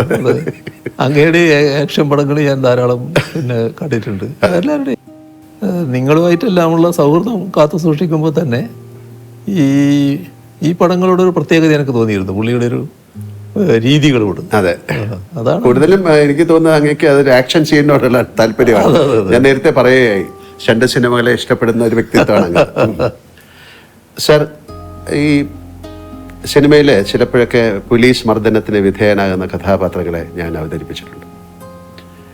പക്ഷെ അതൊക്കെ ക്യാമറയ്ക്ക് മുന്നിലുള്ള അനുഭവമാണ്. പക്ഷെ ജീവിതത്തിൽ അത് ഒരുപാട് നേരിട്ട ഒരാളെന്ന നിലയ്ക്ക് അടിയന്തരാവസ്ഥക്കാലത്ത് നേരിടേണ്ടി വന്ന ക്രൂരമായ പോലീസ് മർദ്ദനം, ലോക്കപ്പിലെ ആ ഭീകരമായ രാത്രികൾ, പിന്നീട് ജയിൽവാസം, ഇതെല്ലാം ശേഷം ആ ചോര പുരണ്ട ഷർട്ട് ഉയർത്തിപ്പിടിച്ച് നിയമസഭയിൽ അങ്ങ് നടത്തിയ പ്രസംഗം ചരിത്ര പ്രസിദ്ധമാണ്. ആ ഷർട്ട് അന്ന് അങ്ങ് ഇന്ന് സൂക്ഷിക്കുന്നുണ്ടോ? ഇപ്പം എൻ്റെ കയ്യിലില്ല. ഇപ്പം എൻ്റെ കയ്യിലില്ല. പക്ഷെ അതുവരെ ഞാൻ സൂക്ഷിച്ചിരുന്നു. അതൊക്കെ ഒരു പ്രത്യേക അനുഭവത്തിലുള്ളതാണല്ലോ. നമ്മളെ ലോക്കപ്പിൽ ഞാനന്ന് ചെറുപ്പമാണ്, അതുകൊണ്ട് അതിനെ അതിജീവിക്കാൻ കഴിഞ്ഞു എന്ന് പറയാം. പക്ഷേ നമ്മുടെ അടിച്ച് തോല് പൊളിക്കുക എന്ന് പറയുന്നില്ലേ, എൻ്റെ ഈ ശരീരത്തിൻ്റെ തൊലി പൊളിഞ്ഞു പോയിരുന്നു. ഈ അടി കൊണ്ടിട്ട് നീര് കെട്ടിയിട്ട് അതിൻ്റെ ആ തൊലി പോയിട്ട് വേറെ തൊലി വന്നിരുന്നു. അങ്ങനത്തെ ഒരു അവസ്ഥയുണ്ടായിരുന്നു. അത് അത്തരത്തിലുള്ളതായിരുന്നു തല്ല്. പിന്നെ ഈ ഒരു മിന്നലിങ്ങനെ വരും. ഈ അടി ഈ ഭാഗത്തൊക്കെ കൊണ്ടാൽ കണ്ണിൽ ഒരു മിന്നുന്ന പോലെ തോന്നും. അങ്ങനെയൊക്കെയുള്ള തല്ലായിരുന്നു അത് വളരെ വളരെ കടുത്ത മർദ്ദനായിരുന്നു. അല്ല, ആഭ്യന്തര വകുപ്പിൻ്റെ ചുമതലയുള്ള മുഖ്യമന്ത്രിയായി ഭരണം നടത്തുമ്പോൾ അന്ന് പോലീസ് മർദ്ദനമേറ്റ് കിടന്ന 28-29 വയസ്സുകാരൻ ഓർമ്മയിൽ വരാറുണ്ടോ? കാര്യം ശരീരത്തിലെ മുറിവിനേക്കാൾ വലിയ പോറലുകൾ അന്ന് മനസ്സിലേറ്റിട്ടുണ്ടെന്ന് നിങ്ങൾക്കറിയാം. ആ മാനസികാവസ്ഥ ഇന്ന് തിരിഞ്ഞു നോക്കുമ്പോൾ എങ്ങനെയാണ് അങ്ങ് വിലയിരുത്തുന്നത്? അല്ല, അത്തരം ഒരവസ്ഥ ഉണ്ടാകാതിരിക്കുക എന്നുള്ളതാണ് പൊതുവിൽ ഞാൻ ആഗ്രഹിക്കുന്നത്. അതുകൊണ്ട് തന്നെ ലോക്കപ്പിലുള്ള മർദ്ദനത്തോട് ഒരു ദയയും കാണിക്കാറില്ല. അത്തരം ഉദ്യോഗസ്ഥരോട് കടുത്ത സമീപനം സ്വീകരിക്കുന്ന നിലയാണ് സ്വീകരിച്ചു പോകാറ്. ഏതെങ്കിലും തരത്തിൽ ഒരു ലോക്കപ്പ് മർദ്ദനത്തിൻ്റെ ഭാഗമായിട്ട് ഒരാൾ മരണപ്പെട്ടു എന്നൊരു കേസ് വന്നാൽ നമ്മളത് ഇവിടെ പോലീസ് അന്വേഷിക്കാൻ പാടില്ല എന്നുള്ള നില തന്നെ എടുത്തിരിക്കുകയാണ്. അത് ഉടനെ CBIക്ക് കൊണ്ടുവന്നതാണ്. കാരണം ഇവിടുത്തെ ഏജൻസി തന്നെ അന്വേഷിക്കാൻ പാടില്ല എന്ന നിലപാടാണ് എടുത്തിട്ടുള്ളത്. അത് ആ നില തന്നെ സ്വീകരിച്ചു പോവുകയാണ്. അതെല്ലാം ഇതിൻ്റെ ഭാഗം തന്നെയാണ്. അത് നിസ്സഹായരായ മനുഷ്യനെ ക്രൂരമായി മർദ്ദിക്കുന്നതിനോട് ഒരു തരത്തിലും യോജിക്കാനാവില്ല. അങ്ങ് നേരത്തെ പറഞ്ഞൊരു കാര്യമാണെങ്കിലും ഏത് രംഗത്ത് പ്രവർത്തിക്കുന്നവരാണെങ്കിലും ഇന്ന് നേരിടുന്ന ഒരു ദുരവസ്ഥ വ്യക്തിപരമായ അധിക്ഷേപങ്ങളും വ്യാജ ആരോപണങ്ങളും നേരിടേണ്ടി വരുന്നു എന്നതാണ്. അത് രാഷ്ട്രീയ രംഗത്ത് മാത്രമല്ല, കലാരംഗത്തും ഒക്കെ ഉണ്ട്. വ്യക്തിപരമായ അധിക്ഷേപങ്ങളെ അങ്ങ് ഒരുപാട് നേരിട്ടിട്ടുമുണ്ട്. ഇങ്ങനെ പതരാതെ നേരിടാൻ പ്രാപ്തനാക്കിയത് അങ്ങയുടെ രാഷ്ട്രീയ പശ്ചാത്തലമാണോ, അത് മറ്റു ജീവിതാനുഭവങ്ങളാണോ? അത് നമ്മുടെ മനസ്സെപ്പോഴും ക്ലീൻ ആയിരിക്കണം. നമ്മുടെ മനസ്സിലൊരു കുറ്റബോധം ഉണ്ടാകരുത്. നിങ്ങളൊരു ആരോപണം ഉയർന്നു വരുമ്പോൾ ആ ആരോപണത്തിൻ്റെ ഭാഗമായുള്ള എന്തെങ്കിലും ഒരു അംശത്തിൻ്റെ പങ്കാളിത്തം നമുക്കുണ്ടെങ്കിൽ നമുക്കൊരു കുറ്റബോധം വരും. ഒന്നുമില്ലാത്തൊരു കാര്യം പറഞ്ഞു കേൾക്കുമ്പോൾ അതിനൊരു ചിരിയോടെ നേരിടാൻ നമുക്ക് സാധിക്കും. ഇപ്പോൾ എന്തെല്ലാം ആരോപണങ്ങൾ വന്നിരിക്കുന്നു. അത് ഒരു ഘട്ടത്തിൽ കേരളത്തിലെ ഒരുപാട് സ്ഥലങ്ങൾ എൻ്റെ പേരിലുള്ളതാണെന്ന് വന്നിരുന്നു. ഒരു വീട് തന്നെ കാണിച്ചുകൊണ്ട് അത് എൻ്റെ വീടാണ് എന്ന് മറ്റൊരാളുടെ വീട് എൻ്റെ വീടാണെന്ന് കാണിച്ചുകൊണ്ട് വാർത്തകൾ വന്നു. ആ വീട്ടുടമ തന്നെയാണ് എന്നെ അറിയിക്കുന്നത്, ഇതെൻ്റെ വീടാണ്, നിങ്ങളുടെ വീടല്ല, ഇങ്ങനെയാണ് വാർത്ത വന്നിട്ടുള്ളത്. പിന്നെ സിംഗപ്പൂർ കമല ഇൻ്റർനാഷണൽ, അതെ, അങ്ങനെ ഒരു കമ്പനിയുണ്ട്, ഒരു ഇങ്ങനെയുള്ള ഒരുപാട് വാർത്തകൾ. അപ്പോൾ അതൊന്നും നമ്മളെ ബാധിക്കുന്നില്ല, ഒരു തരത്തിലും ബാധിക്കേണ്ട കാര്യമില്ല. അതിന് എന്നെ പ്രേരിപ്പിക്കുന്ന കാര്യം എന്താണെന്ന് പറഞ്ഞാൽ, അല്ലെങ്കിൽ എന്നെ അങ്ങനെ ഒരു രൂപത്തിലേക്ക് എത്തിക്കുന്നത്, തെറ്റുകൾ നമ്മൾ ചെയ്യരുത്. എൻ്റെ പൂർണ്ണമായ വിശ്വാസം ഇതേവരെയുള്ള എൻ്റെ ജീവിതത്തിൽ എന്തെങ്കിലും തരത്തിലുള്ള ഒരു തെറ്റ് ഞാൻ ചെയ്തു എന്ന് എനിക്ക് ബോധ്യമില്ല. അതുകൊണ്ട് തന്നെ എനിക്ക് നല്ല രീതിയിൽ മുന്നോട്ട് പോകാൻ പറ്റും. പക്ഷേ നമ്മുടെ സമൂഹത്തിൽ വലിയ തെറ്റായ ധാരണകൾ നിലനിൽക്കുന്നുണ്ട് നമ്മൾ കാണണം. ഇപ്പോൾ ഒരു അനുഭവം ഞാൻ പറഞ്ഞാൽ, മുൻപ് അന്ന് ഞാൻ മന്ത്രിയൊന്നുമല്ല, ഞാൻ പിന്നെ പാർട്ടിയുടെ ഒരു പ്രധാനിയായിട്ട് നിൽക്കുന്ന കാലമാണ്. അങ്ങനെ ഒരാൾക്ക് ഒരു ട്രാൻസ്ഫർ വേണം, ഒരാളുടെ മകനാണ്, പാവപ്പെട്ടൊരു മനുഷ്യനാണ്. അയാൾ എൻ്റെ അടുത്ത് വന്നു, ഞാനത് ബന്ധപ്പെട്ട ആളെടുത്ത് പറഞ്ഞു, കൊടുക്കാമെന്ന് പറഞ്ഞു. അങ്ങനെ ഒരു ഇടയ്ക്ക് നാട്ടിൽ ചെല്ലുമ്പോഴാണ് ഇത് വരുന്നത്. ഇദ്ദേഹമാണെങ്കിൽ ഞാനുമായിട്ട് വളരെ അടുത്ത ബന്ധമുള്ള ആളാണ്. എനിക്ക് വീട്ടിലെത്താൻ വേണ്ടി ചിലപ്പോൾ പുഴ കടന്നു പോകണം. ഇപ്പോൾ രാത്രി ഇപ്പോൾ ചിലപ്പോൾ 11 മണി വന്ന് അങ്ങനെയൊക്കെ ആയിട്ട് വരുമ്പോൾ ഇദ്ദേഹത്തെ പോയി വിളിച്ചിട്ട്, ഇദ്ദേഹമാണ് തോണി എന്നാണ് നമ്മൾ പറയുക, വഞ്ചിക്ക്, ആ തോണിയിൽ ഇങ്ങോട്ട് കടത്തുന്നത്. അങ്ങനെ ബന്ധമുള്ള ഒരാളാണ്. ചെറുപ്പം മുതലേ എന്നെ അറിയുന്നയാളാണ്. പക്ഷേ ഒരു 2-3 തവണ ഇദ്ദേഹം വന്നതിന് ശേഷം ഒരു ദിവസം എന്നോട് പറയുകയാണ്, ഇല്ല ഞാൻ എന്തെങ്കിലും വേറെ ചെയ്യേണ്ടതുണ്ടെങ്കിൽ ചെയ്യാം എന്ന് പറയും. അപ്പോൾ എനിക്കത് പെട്ടെന്ന് എനിക്ക് മറ്റൊരു തോന്നലും ഉണ്ടാകുന്നില്ല. നിങ്ങളെന്ത് ചെയ്യാനാണ്, ഇതിൻ്റെ അകത്ത് ചെയ്യാൻ വേണ്ട കാര്യങ്ങൾ പറഞ്ഞിട്ടുണ്ടല്ലോ. അല്ല ഞാൻ മറ്റെന്തെങ്കിലും വീണ്ടും പറഞ്ഞപ്പോൾ എനിക്കൊരു സംശയമായി. എന്താ നിങ്ങൾ പൈസയായിട്ടാണോ ഉദ്ദേശിക്കുന്നത് ചോദിച്ചേ? അതെ. അപ്പോൾ ഞാൻ കുറേ കൂടി മാറ്റാം. അപ്പോൾ ഞാൻ പറഞ്ഞു, നമുക്കിവിടെ നിർത്താം, എഴുന്നേറ്റ് ഇറങ്ങിക്കോളൂ എന്ന് പറഞ്ഞു. അതത്രയും ഞാനിപ്പോൾ നിങ്ങളോട് പറയുന്നുള്ളൂ, മറ്റൊന്നും നിങ്ങളായതുകൊണ്ട് ഞാൻ പറയുന്നില്ല, നിങ്ങളിപ്പോൾ ഇറങ്ങിക്കോളൂ. അപ്പോൾ പിന്നെ അദ്ദേഹം പോയി അവിടെയുള്ള ആൾക്കാരോട് എനിക്കിങ്ങനെ അബദ്ധം പറ്റിപ്പോയി ഇങ്ങനെ പറഞ്ഞു എന്നൊക്കെ. എനിക്ക് പിന്നെയും വിരോധമില്ല. പിന്നെ ആ പാവത്തിൻ്റെ മകന് പിന്നെ ട്രാൻസ്ഫർ കിട്ടുകയും ചെയ്തു, ഒരു കോർപ്പറേഷൻ്റെ ഭാഗമായിട്ട് ചെയ്യേണ്ടതായിരുന്നു. അപ്പോൾ അതാണ് നമ്മുടെ നാട്ടിലൊരു ധാരണ. ഇത് ഇങ്ങനെ നമ്മളെ ചെറുപ്പത്തിലേ അറിയുന്ന ആൾക്ക് പോലും ഇങ്ങനെ തോന്നുകയാണ്, ഇങ്ങനെ ചെയ്യാൻ പറ്റൂലേ. അത് നാടിൻ്റെ ഒരു രീതിയായിട്ട് വന്നിട്ടുണ്ട്. പക്ഷെ അതിൽ നിന്ന് വ്യത്യസ്തമായിട്ട് തന്നെ നിൽക്കാൻ അന്നും കഴിഞ്ഞിട്ടുണ്ട്, ഇന്നും കഴിയുന്നുണ്ട്, നാളെയും അതിന് മാറ്റം വരില്ല എന്ന് തന്നെയാണ് എൻ്റെ ഒരു പൂർണ്ണ ബോധ്യം. അങ്ങനെ ജീവിതത്തിൽ ഏറ്റവും എപ്പോഴെങ്കിലും ഒരു കരഞ്ഞു പോയ സന്ദർഭമുണ്ടോ? അമ്മയുടെ മരണം അതല്ലാതെ? അത് നമ്മളെ വല്ലാതെ വേദനിപ്പിച്ച സംഭവങ്ങൾ ധാരാളമുണ്ട്. അത് വേദനിപ്പിച്ച ധാരാളം സംഭവങ്ങളുണ്ട്. ഇപ്പോൾ ഏറ്റവും അധികം വിഷമം തോന്നുന്നത് നമ്മുടെ ഒന്നിച്ചുള്ളവരും നമ്മളെ വിട്ടുപിരിയുമ്പോൾ, നമുക്ക് ശേഷം വിട്ടുപിരിയേണ്ടവരാണെന്ന് കരുതുന്നവർ വിട്ടുപിരിയുമ്പോൾ ഒക്കെ ഉണ്ടാകുന്ന പ്രയാസങ്ങളുണ്ടല്ലോ.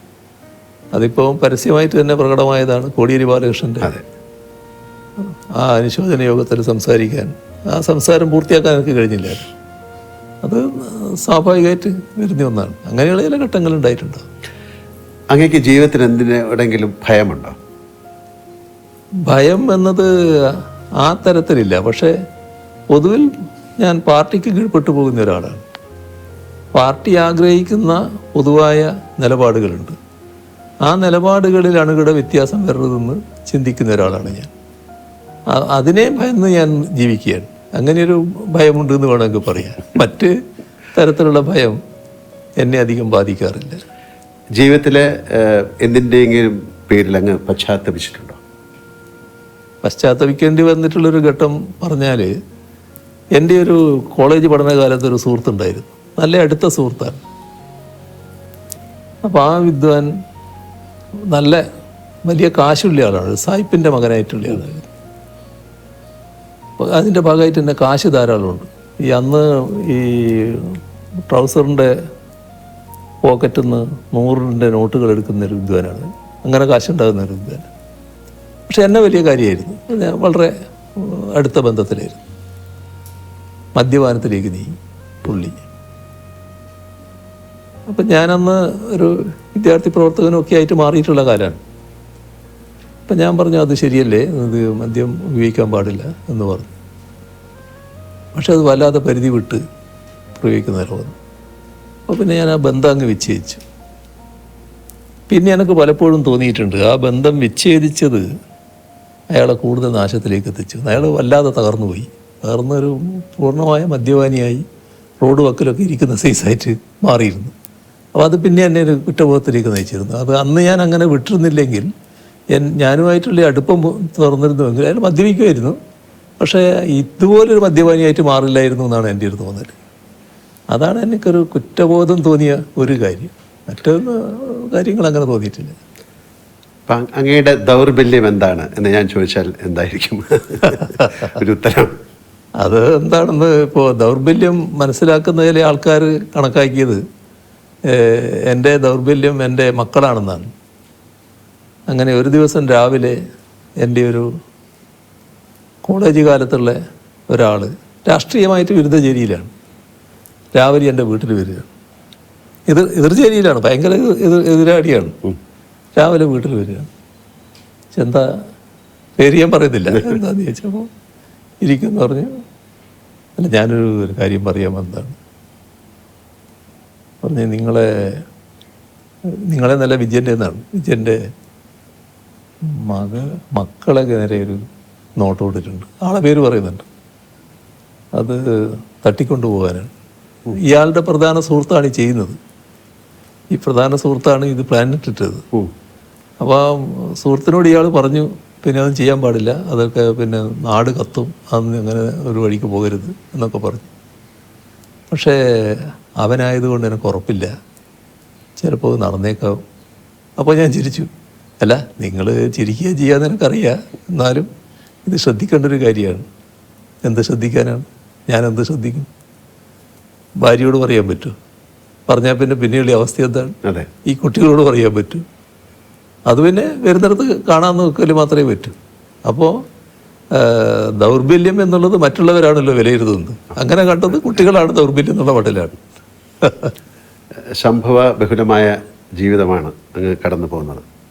എപ്പോഴെങ്കിലും തളർന്നു പോയ നിമിഷങ്ങളുണ്ടായിട്ടുണ്ടോ? ഒരു ഘട്ടത്തിലും അങ്ങനെ തളർന്നു പോയിട്ടില്ല. കാരണം തളരാൻ വേണ്ടിയുള്ള തളർത്താൻ വേണ്ടിയുള്ള ഒരുപാട് ശ്രമങ്ങൾ ഉണ്ടായിട്ടുണ്ടെങ്കിലും ആ ഘട്ടത്തിലൊക്കെ എൻ്റെ വിശ്വാസം പാർട്ടിയിലാണല്ലോ. പാർട്ടിയോടാണല്ലോ എൻ്റെ ഏറ്റവും വലിയ കൂറ്. അപ്പോൾ പാർട്ടിയുടെ ഭാഗമായിട്ടാണ് ഞാൻ നിൽക്കുന്നത് എന്നുള്ളത് ഒരു കരുത്തോടെ നിൽക്കാൻ എന്നെ പ്രേരിപ്പിച്ചിട്ടുണ്ട്. ഈ ഉയരങ്ങളിലേക്ക് എത്തുന്നതിനൊപ്പം ഏകാന്തതയും നമ്മെ വലയം ചെയ്യും എന്ന് ഞാൻ കേട്ടിട്ടുണ്ട്. അങ്ങനെയൊക്കെ ഏകാന്തത അനുഭവപ്പെടാറുണ്ടോ? അങ്ങനെയില്ല, ഏകാന്തത എന്ന തരത്തിലേക്കില്ല. പക്ഷേ ഒരു പ്രശ്നം എന്താണെന്ന് പറഞ്ഞാൽ, പഴയ കാലത്ത് പോലെ ആളുകളുമായിട്ട് കൂടുതൽ ബന്ധപ്പെടാനും കൂടിയിരിക്കാനും സമയം ചെലവഴിക്കാനും ഒന്നും സമയം കിട്ടുന്നില്ല എന്നുള്ളൊരു തോന്നലുണ്ടാകാറുണ്ട്. പക്ഷേ നമ്മൾ ജീവിതത്തിൻ്റെ ഓരോ ഘട്ടമല്ലേ, ഓരോ ഘട്ടത്തിൽ നമ്മൾ നിർവഹിക്കേണ്ട ഉത്തരവാദിത്വം, ആ ഉത്തരവാദിത്വം നിർവഹിക്കലാണ് പ്രധാനം. ഞാൻ നേരത്തെ പറഞ്ഞ നിയോഗമില്ലേ, ഇന്നത് ചെയ്യുക എന്നൊരു നിയോഗത്തിലേക്ക് വന്നാൽ അത് ചെയ്യണമല്ലോ. അപ്പോൾ അതിനു വേണ്ടി പൂർണ്ണമായിട്ട് അർപ്പണബോധത്തോടെ ചെയ്യുക. നമുക്ക് അതിൻ്റെ ഭാഗമായിട്ട് സമയം കിട്ടുമെങ്കിൽ മാത്രം ആ സമയം ഉപയോഗിക്കുക. ആ നിലയാണ് ഞാൻ സ്വീകരിച്ചു പോകുന്നത്. ഒരു വല്ലാത്ത ഏകാന്തത അങ്ങനെ അനുഭവപ്പെടാറില്ല. പിന്നെ ഏകാന്തമായി പോയി, ഒറ്റക്കായിപ്പോയി എന്നൊരു തോന്നലും എനിക്കൊരു ഘട്ടത്തിൽ ഉണ്ടാകാറില്ല. ഒറ്റയ്ക്ക് ഇരിക്കേണ്ടി വന്നാൽ അതിലൊരു വിഷമവും ഉണ്ടാകാറില്ല. അതാണ് ഏറ്റവും വലിയ പ്രധാനമായ കാര്യം എന്നാണ് എനിക്ക് തോന്നുന്നത്. ഒരു തരത്തിലുള്ള വിഷമവും ഉണ്ടാകാറില്ല. നമ്മുടെ പാട്ടിൻ്റെ കാര്യം ഓർമ്മയിലുണ്ടല്ലോ. ഞാനൊരു കാര്യം ചോദിക്കാം. അങ്ങയുടെ തിരക്കുകൾ ഞങ്ങൾക്കറിയാം. ഒരു ദിവസത്തേക്ക് അങ്ങേ ആരും തിരിച്ചറിയില്ലെന്നും മുഖ്യമന്ത്രി അല്ലെന്നും കരുതുക. കേരളത്തിലെ ഏത് സ്ഥലത്ത് പോയി സമാധാനമായിരുന്ന് ഒരു ചായ കുടിക്കാനാണ് അങ്ങ് ആഗ്രഹിക്കുന്നത്? അല്ല, അത് ഏറ്റവും ഇഷ്ടപ്പെടുന്ന സ്ഥലം എൻ്റെ വീട് തന്നെയാണല്ലോ. അവിടെ പോയിരിക്കുക, സ്വസ്ഥമായിട്ടിരിക്കുക. അതൊരു മറ്റു തരത്തിൽ ബാധിക്കുന്ന കാര്യമല്ല. ഈ വലിയ തിരക്കുകൾ കഴിഞ്ഞിട്ട് എങ്ങനെ പോയിരിക്കും എന്നുള്ളത് അതൊരു വിഷയമേ അല്ല. അത് നല്ല നിലക്ക് പോകാൻ കഴിയുമെന്നാണ് എനിക്ക് തോന്നുന്നത്. അധികം ആർക്കും അറിയാത്ത ഭരിത പ്രിയനായ ശ്രീ പിണറായി വിജയൻ ഉണ്ടോ? അങ്ങനെയാണെങ്കിൽ ഫലിതം പറയുക അല്ലെങ്കിൽ ആസ്വദിക്കുകയൊക്കെ ചെയ്യാറുണ്ടോ? ഫലിതമായിട്ട് എൻ്റെ അടുത്തുനിന്ന് അധികം വരാറുണ്ടോ എന്നറിയില്ല. എന്നാൽ ഫലിതം ആസ്വദിക്കാറുണ്ട്. നല്ല നിലക്ക് നമ്മുടെ സുഹൃത്തുക്കളൊക്കെ ഇരിക്കുമ്പം പല ഫലിതങ്ങളും പറയുമല്ലോ, അതൊക്കെ നല്ല നിലക്ക് ആസ്വദിക്കാറുണ്ട്. ഏത് വിഷമഘട്ടത്തിലും അങ്ങേക്ക് മാറാത്ത ചിട്ടകളുണ്ടോ? അതായത് ശരി തെറ്റ് അങ്ങനെ യെസ് ഓർ നോ അങ്ങനെയൊക്കെ പറയുന്ന ഒരാളാണെന്ന് ഞാൻ കേട്ടിട്ടുണ്ട്. അത് ഏത് വിഷമഘട്ടത്തിലും അത് മാറില്ല. അതൊരു ജീവിത രീതി തന്നെയാണ്. അതൊരു എൻ്റെ ഒരു ശൈലിയായിട്ട് വന്നിട്ടുള്ള കാര്യമാണ്. അത് ആ നിലക്ക് തന്നെ തുടരാൻ കഴിയുമെന്നാണ് തോന്നുന്നത്. ജീവിതത്തിലെ ഏറ്റവും വലിയ പ്രചോദനം എന്താണ് സാറിൻ്റെ? അല്ലെങ്കിൽ ആരാണ്? അല്ല, അതിൽ ഓരോ ഘട്ടത്തിലുണ്ടാകുന്നതാണല്ലോ. ആദ്യ ഘട്ടത്തിൽ ഇപ്പോൾ AKG ആയിരുന്നു വലിയ ഒരു പ്രചോദന ശക്തിയായിട്ടുണ്ടായിരുന്നു. പിന്നെ അദ്ദേഹമായിട്ട് നല്ല ബന്ധത്തിലായി, നല്ല ബന്ധങ്ങൾ വന്നു. അങ്ങനെ പാർട്ടിയിൽ തന്നെ നല്ല നിലയിൽ ബന്ധപ്പെടുന്ന നില വന്നു. പിന്നെ അവരൊക്കെ ഒരു അധികായന്മാരാണല്ലോ. AKG EMS എന്നൊക്കെ പറഞ്ഞാൽ നമ്മുടെ കേരളത്തിലെ അധികായന്മാരാണ്. അവരൊക്കെ ഒരു റോൾ മോഡൽസ് ആയിരുന്നു. അതിനോടൊക്കെ നീതി പുലർത്താൻ കഴിഞ്ഞിട്ടുണ്ടെന്ന് തന്നെയാണ് എൻ്റെ ഒരു തോന്നൽ. ഈ പ്രളയവും കോവിഡും പോലുള്ള മഹാദുരന്തങ്ങൾ വന്നപ്പോൾ കേരളം ശ്രദ്ധിച്ചത് അങ്ങയുടെ വാക്കുകൾ ആയിരുന്നു. അതൊരു യാഥാർത്ഥ്യമാണ്. ഉള്ളിൽ ആദ്യമായി കഴിഞ്ഞ ജനങ്ങളിൽ ഇത്രയധികം ആത്മവിശ്വാസം പകരാൻ അങ്ങേക്ക് കഴിഞ്ഞത് എങ്ങനെയാണ്? ഇത് എന്താ പ്രത്യേകത എന്ന് പറഞ്ഞാൽ അതിനൊന്നും എനിക്ക് ഉത്തരം പറയാൻ കഴിയുന്ന കാര്യമല്ല. എന്നിൽ പ്രത്യേകമായ എന്തെങ്കിലും ഒരു കഴിവ് അങ്ങനെ ഉണ്ട് എന്ന് വിശ്വസിക്കുന്ന ഒരാളല്ല ഞാനൊരു സാധാരണക്കാരൻ, ഒരു സാധാരണ നിലയിൽ ഉള്ളൊരു ആളെന്ന് മാത്രമേ ഞാൻ കാണുന്നുള്ളൂ. അതിൻ്റെ ഭാഗമായി ഇപ്പോൾ മറ്റു തരത്തിലെടുത്താൽ പല സമുന്നത വ്യക്തികൾക്കുള്ള തരത്തിലുള്ള വലിയ ഉയർന്ന വിദ്യാഭ്യാസം അല്ലെങ്കിൽ അതിൻ്റെ ഭാഗമായിട്ടുള്ള വലിയ ഭൗതിക ശേഷി അതൊന്നും ഉള്ള ഒരാളല്ല ഒരു സാധാരണക്കാരനെന്ന മട്ടിൽ ഞാൻ കാണുന്നുള്ളൂ. പക്ഷേ ഞാൻ എപ്പോഴും പ്രായോഗികമായ കാര്യങ്ങൾക്കാണ് പ്രാധാന്യം കൊടുത്തിരുന്നത്. അതിൻ്റെ ഭാഗമായി ജനങ്ങളുടെ വിഷമം അതിനോടൊപ്പം നിൽക്കുക എന്നുള്ളത് എല്ലാ കാലത്തും സ്വീകരിച്ചു വന്നിട്ടുള്ള സാധാരണക്കാരനായി നിൽക്കുക എന്ന് പറയുന്നത് വളരെ എളുപ്പമുള്ള കാര്യമല്ല. അത് അങ്ങേക്ക് സാധിച്ചു. അപ്പോൾ അതിൻ്റെ ഭാഗമായിട്ട് ജനങ്ങളുടെ കൂടെ നിൽക്കുക, ജനങ്ങളോട് പറയുക. അപ്പോൾ അത് ജനങ്ങൾ നല്ല നിലക്ക് എടുത്തല്ലോ. അത്ര നല്ല മനസ്സോടെയാണ് സ്വീകരിച്ചത്. ഇപ്പം സാധാരണ നിലക്ക് ആ ഘട്ടത്തിൽ നമ്മൾ മനുഷ്യരുടെ കാര്യം പറയും. ആ ഘട്ടത്തിൽ ഞാനൊരു ദിവസം പറഞ്ഞു, നമ്മൾ പറയേണ്ട കാര്യങ്ങളെല്ലാം ജനങ്ങളോട് പറയായിരുന്നല്ലോ. നമ്മൾ കുടുംബത്തിൽ പറയുന്നത് പോലെ ജനങ്ങളോട് പറയുന്ന നിലയായിരുന്നു ഞാൻ സ്വീകരിച്ചിരുന്നത്. അപ്പോൾ പറഞ്ഞു ഒരു ദിവസം, പിന്നെ ഇതിൻ്റെ ഭാഗമായിട്ട് ഭക്ഷണം കിട്ടാത്ത പട്ടികൾ, മറ്റ് മൃഗങ്ങൾ, കുരങ്ങന്മാർ അങ്ങനെയുള്ളവരൊക്കെ ഉണ്ടാവും. അവർക്കൊക്കെ നമ്മൾ ഭക്ഷണം കൊടുക്കണം ഈ സമയത്ത്. അത് വലിയ തോതിൽ സ്വീകരിച്ചല്ലോ ആളുകൾ. അതിലൊക്കെയാണ് നമുക്ക് വലിയ സന്തോഷം തോന്നുന്നത്. അങ്ങനെയുള്ള കാര്യങ്ങൾ ശ്രദ്ധിക്കാൻ കഴിഞ്ഞു. അത് അവരോട് കമ്മ്യൂണിക്കേറ്റ് ചെയ്തു. ഉടനെ അതിന് പ്രതികരണം ഉണ്ടായി. അതേപോലെ തന്നെ കാർഷിക രംഗം, ഇത് നമുക്ക് വലിയ ഭക്ഷ്യക്ഷാമം അനുഭവപ്പെട്ടു പോകുമെന്ന് ശങ്കിക്കണം. കാരണം കോവിഡ് എത്രയാണ് നീണ്ടു നിൽക്കാന്ന് അറിയില്ലായിരുന്നു. വല്ലാത്ത പ്രയാസം വന്നാൽ നമ്മൾ ഭക്ഷ്യക്ഷാമത്തിലേക്ക് പോകുമെന്നുള്ള ശങ്കയുണ്ട്. അതുകൊണ്ട് നിങ്ങൾ വീട്ടുപറമ്പിൽ ആവശ്യമായ കൃഷി ചെയ്യണമെന്നൊരു ദിവസം പറഞ്ഞു. അത് പറഞ്ഞ് കേൾക്കേണ്ട താമസം ചിലർ ഉടനെ മൺവെട്ടിയൊക്കെ എടുത്തിട്ട് കൃഷി ചെയ്യാൻ പുറപ്പെട്ടല്ലോ. അതൊക്കെ ഒരു നല്ല ആവേശകരമായ കാര്യമല്ലേ. അപ്പോൾ അന്നിങ്ങനെയുള്ള കാര്യങ്ങൾ ചെയ്യാൻ കഴിഞ്ഞു എന്നുള്ളത് തന്നെയാണ് ഒരു പ്രത്യേകതയായിട്ട് ഞാൻ കാണുന്നത്. എനിക്ക് ഫുട്ബോൾ വളരെ ഇഷ്ടമാണ്. സാറ് ചെറുപ്പകാലത്ത് ഫുട്ബോൾ കളിക്കുന്നു എന്നൊക്കെ പറഞ്ഞിരുന്നു. അങ്ങനെയൊക്കെ ഫുട്ബോൾ മാച്ച് ഇപ്പോൾ ഒരു വേൾഡ് കപ്പ് വരികയാണ്, അങ്ങ് കാണാറുണ്ടോ? അങ്ങേക്ക് പ്രത്യേക താല്പര്യമുള്ള ഏതെങ്കിലും കളിക്കാരുണ്ടോ? അത്യാവശ്യം ഞാൻ കാണാറുണ്ട്. അത്യാവശ്യം കാണാറുണ്ട്. ചില കളികൾ നല്ല നിലക്ക് കണ്ടിട്ടുണ്ട്. ഇപ്പൊ തുടങ്ങാൻ പോവാണ്. അതെ.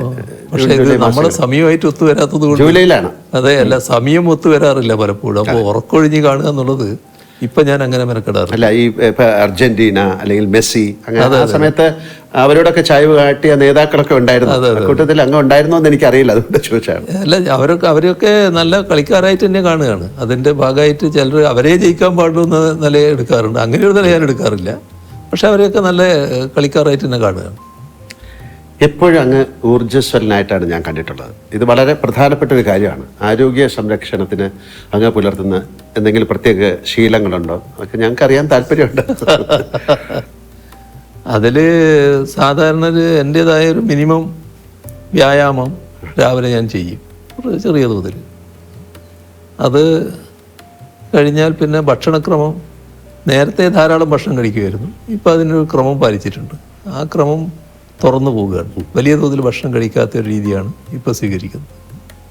അത് നല്ല നിലക്ക് തുടരാൻ പറ്റുന്നുണ്ട് എന്നാണ് തോന്നുന്നത്. നമ്മൾ അധിക ഭക്ഷണം കഴിക്കുമ്പോൾ അധിക ഭക്ഷണം കഴിക്കണമെന്ന് സ്ഥിരമായിട്ട് തോന്നിക്കൊണ്ടിരിക്കും. അത് ക്രമീകരിച്ചാൽ പിന്നെ പ്രയാസമില്ല. അത്രയും ഭക്ഷണം മതി നമുക്ക് എന്നൊരു നില. അതിലിപ്പോൾ നല്ല സംതൃപ്തി തോന്നുന്നുണ്ട്. കഴിഞ്ഞ ദിവസം അങ്ങ് കുട്ടികളുമായിട്ട് നടത്തിയൊരു മുഖം പരിപാടിയിൽ ഞാനത് കാണുകയുണ്ടായി. അങ്ങയുടെ കുട്ടിക്കാലത്തെ കഷ്ടപ്പാടുകളെ കുറിച്ചൊക്കെ പറഞ്ഞു. ആ അനുഭവം പിണറായി വിജയൻ എന്ന വ്യക്തിയെയും രാഷ്ട്രീയ പ്രവർത്തകനെയും രൂപീകരിക്കുന്നതിൽ സഹായിച്ചിട്ടുണ്ടോ? ഉണ്ടെങ്കിൽ അതെങ്ങനെയാണ്?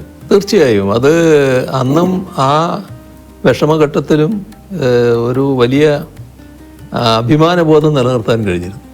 അത് ആരുടെയും മുമ്പിൽ കൈനീട്ടാതിരിക്കുക, തെറ്റായ ഒരു കാര്യവും ചെയ്യാതിരിക്കുക, അങ്ങനെയൊരു നിലപാട് അന്നേ സ്വീകരിച്ചിരുന്നു. അതിനിടയാക്കിയത് എൻ്റെ രാഷ്ട്രീയ ജീവിതത്തിൻ്റെ തുടക്കത്തിൽ ഒരു ദിവസം തലശ്ശേരിക്ക് പോകാൻ കാശില്ല എൻ്റെ കയ്യിൽ. അപ്പോൾ ഒരാൾ കയ്യിൽ നിന്ന് വായ്പ വാങ്ങി. അപ്പോൾ തലശ്ശേരി എത്തി വർത്തമാനം പറയുമ്പോൾ ഞാൻ പറഞ്ഞു, ഇങ്ങനെ 25 പൈസ വായ്പ വാങ്ങിയിട്ടാണ് വന്നിരുന്നു. അപ്പോൾ എന്നെ ഇഷ്ടപ്പെടുന്ന അന്നത്തെ ഒരു പാർട്ടി നേതാവുണ്ട്, അരിയാക്കണ്ടി അച്ഛൻ എന്ന് പറഞ്ഞിട്ട്. അപ്പോൾ അയാൾ കേട്ടപ്പോൾ തന്നെ ഒരു ആട്ട ആദ്യം തന്ന്, നിനക്ക് എവിടുന്നടാ പൈസ തിരിച്ചു കൊടുക്കാൻ പറ്റും? നീ മേലിൽ ഒരാളെടുക്കൊന്നും വായ്പ വാങ്ങരുത് കേട്ടോ. എനിക്ക് തലശ്ശേരി പോകണമെങ്കിൽ എനിക്ക് തലശ്ശേരി പോകണം, ഇത്ര പൈസ വേണമെന്ന് പറഞ്ഞിട്ട് ആ പൈസ വാങ്ങുക. അതിനപ്പുറം വാങ്ങണ്ട. ആ പൈസയും കൊണ്ട് ടിക്കറ്റ് എടുത്തിരിക്കും പോരുക എന്നല്ലാതെ നീ ഇനി വായ്പ വാങ്ങാൻ പാടില്ല ആരോടുക്കും. അത് എനിക്ക് വലിയൊരു പാടായി. പിന്നീട് ഒരു വായ്പയും ആരുടെക്കൊന്നും വാങ്ങേണ്ടി വന്നിട്ടില്ല. അത് പിന്നെ എന്താണോ ആവശ്യം, പാർട്ടിയുടെ ആവശ്യത്തിന് പോവുകയാണ്. അപ്പോൾ നമ്മുടെ കയ്യിൽ പൈസയില്ല, അത് ആ ആവശ്യം പറഞ്ഞിട്ട് പൈസ വാങ്ങുന്നതിൽ തെറ്റില്ല. അതിന് മാത്രം അത് നിറവേറ്റുക. ആ നിലയാണ് പിന്നീട് സ്വീകരിച്ചു വന്നത്. ചില കാര്യങ്ങൾ, ഇത്തരം ചില ചെറിയ ചെറിയ കാര്യങ്ങളിലൂടെ നമുക്കൊരു വലിയ പാഠമായിട്ട് മാറും. അതാണ് വന്ന് മാറിയത്. രാഷ്ട്രീയം കഴിഞ്ഞാൽ അങ്ങേക്ക് ഇഷ്ടമുള്ള മേഖലകൾ ഏതൊക്കെയാണ്? രാഷ്ട്രീയമാണല്ലോ ഫുള്ള്.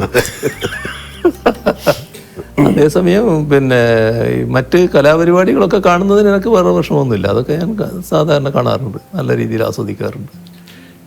പിണറായിയിൽ ജനിച്ച വിജയൻ സഖാവ് എന്നല്ലാതെ വീട്ടുകാരും ബന്ധുക്കളും മാത്രം വിളിക്കുന്ന എന്തെങ്കിലും വിളിപ്പേര് ഉണ്ടായിരുന്നോ? ഇല്ല, നേരത്തെ ഇല്ല. പക്ഷെ എനിക്കൊരു പേര് പിന്നെ എൻ്റെ ഒരു അധ്യാപകൻ ഇട്ടിരുന്നു. അന്നത്തെ അധ്യാപകർ വളരെ പ്രത്യേകതയാണല്ലോ, കുട്ടികളെ വല്ലാതെ ഉൾക്കൊള്ളുന്നവരാണ്. അതെ, അല്ല ഇന്നും അധ്യാപകർ അങ്ങനെ തന്നെ. അപ്പോൾ അദ്ദേഹം ഇട്ട പേര് മുഖ്യസ്ഥൻ. അത് ശരി. അപ്പോൾ അതൊരു തിരിപ്പേരായിട്ട് ചിലർ വിളിക്കുമായിരുന്നു, മുഖ്യസ്ഥൻ എന്ന് വിളിക്കുമായിരുന്നു. ഇപ്പം സ്കൂൾ കാലത്തെ കുറിച്ച് പറഞ്ഞുകൊണ്ട് ചോദിക്കുകയാണ്, പിണറായിയിലെ വീട്ടുമുറ്റത്ത് ഓടിക്കളിച്ചിരുന്ന വിജയൻ എന്ന ബാലന് മുഖ്യമന്ത്രി കസേരയിലിരുന്ന് തിരിഞ്ഞു നോക്കുമ്പോൾ എന്ത് തോന്നുന്നു? അതിൻ്റെ ഒരു ഭാഗമാണ് ഞാൻ നേരത്തെ പറഞ്ഞത്. നമ്മളൊരു വളരെ സാധാരണക്കാരനായിട്ടുള്ള ഒരു മനുഷ്യൻ, ഇപ്പോഴും ഗ്രാമീണമായിട്ടുള്ള പല സ്വഭാവങ്ങളും വെച്ച് പുലർത്തുന്ന ഒരാൾ, അതിൻ്റെ എല്ലാ പരിമിതികളോടും കൂടി ഇത്രയും ഉന്നതമായ സ്ഥാനത്ത് എത്താൻ കഴിഞ്ഞത് അത് എൻ്റെ പാർട്ടിയുടെ പിന്തുണ കൊണ്ടാണ്. പാർട്ടിയാണ് എന്നിൽ മുഴുവൻ വിശ്വാസം അർപ്പിച്ചിട്ടുള്ളത്. അതിൻ്റെ ഭാഗമായിട്ടാണ് ഇതെല്ലാം ആയി മാറാൻ എനിക്ക് കഴിഞ്ഞിട്ടുള്ളത്. ഈ ഉന്നതമായ സ്ഥാനം വഹിക്കാൻ പ്രാപ്തനാണോ ഞാൻ എന്നത് എല്ലാ ഘട്ടത്തിലും ഞാൻ ആലോചിച്ചു കൊണ്ടിരിക്കുന്ന കാര്യമാണ്. പക്ഷേ നിർവഹിക്കാൻ കഴിയുന്നുണ്ടെന്നാണ് മറ്റുള്ളവരൊക്കെ പറയുന്നത്. ആ നിലക്ക് നിർവഹിക്കുക. അപ്പം നമുക്ക് ഈ സംഭാഷണം അവസാനിപ്പിക്കാനുള്ള സമയമായി. എനിക്കും ഒരു പാട്ടിനെ കുറിച്ച് പാടുന്നതിന് മുമ്പ് എനിക്കൊരു വലിയൊരാളെ കുറിച്ച് പറയാനുണ്ട്. റോബിൻ. ഞാൻ അങ്ങയുടെ വീട്ടിൽ വന്നപ്പോൾ കണ്ടതാണ്. അങ്ങേക്ക് റോബിൻ എന്ന വളർത്തുനായോടുള്ള സ്നേഹവും കരുതലും. അങ്ങ് ഭക്ഷണം കഴിച്ചിട്ട് റോബിന് അങ്ങേ കൈകൊണ്ട് തന്നെ കൊടുക്കുന്നത് ഞാൻ കണ്ടിട്ടുണ്ട്. അങ്ങയുടെ ഈ മുഖം അധികം ആർക്കും അറിവുള്ളത് ആണെന്ന് എനിക്ക് തോന്നുന്നില്ല. അങ്ങേക്ക് എല്ലാ വളർത്തു മൃഗങ്ങളെയും ഇഷ്ടമാണോ, അതോ കുഞ്ഞുനാളിൽ തുടങ്ങിയാണോ ഇത്, അതോ നായകളോട് മാത്രമാണോ ഇഷ്ടം? കാര്യം ഇത് റോബിന്റെ ഒരു അവകാശം പോലെയാണ് അങ്ങയുടെ കയ്യിൽ നിന്നൊരു ഭക്ഷണം കഴിക്കുക എന്നുള്ളത്. അത് മൃഗങ്ങളോടും പക്ഷികളോടും ഒക്കെ നല്ല ബന്ധം നമ്മൾ പുലർത്തിയാൽ അവരതേ രീതിയിൽ പ്രതികരിച്ചുകൊണ്ടിരിക്കും. ഞാനിവിടെ നമ്മുടെ സഹായിയായിട്ടുള്ള മുരുകേഷനുണ്ട്. മുരുകേഷനോട് പറഞ്ഞു, ഇവിടെ കാക്കകൾ വരും, കാക്കക്ക് നീ ഭക്ഷണം കൊടുക്കണമെന്ന്. ഇപ്പം എന്താ ചെയ്യുന്നത് പറഞ്ഞാൽ, ഒരു കാക്ക അവൻ്റെ കയ്യിൽ നിന്ന് ഭക്ഷണം എടുക്കും. അപ്പോൾ കയ്യിൽ നിന്ന് അങ്ങനെ നേരിട്ട് കൊടുക്കണ്ടെന്ന് ഇപ്പം ഞാൻ പറഞ്ഞു, എറിഞ്ഞു കൊടുത്താൽ മതി. കാരണം എന്തെങ്കിലും രോഗം പകർന്നെങ്കിലും വിഷമാണല്ലോ. പക്ഷെ നേരെ കയ്യിൽ നിന്ന് എടുക്കുക ആ കാക്ക വന്നിട്ട്. അതാണ് ആ ബന്ധം എന്ന് പറയുന്നത്. ഇവിടെ ഒരു ക്ലിഫ് ഹൗസിൻ്റെ മുമ്പിൽ ഒരു ഫൗണ്ടൻ ഉണ്ടല്ലോ. ആ ഫൗണ്ടൻ സാധാരണ രാവിലെയാണ് നമ്മളിടല്. ഒരു ദിവസം ഇങ്ങനെ തോന്നിയപ്പോൾ ഞാൻ പറഞ്ഞു അത് വൈകുന്നേരം ഒന്ന് ഇട്ട് നോക്കുമെന്ന് പറഞ്ഞു. ഒരു 6 മണിക്ക്. അപ്പോൾ പക്ഷികൾ കൂടുന്ന സമയമായിരുന്നു.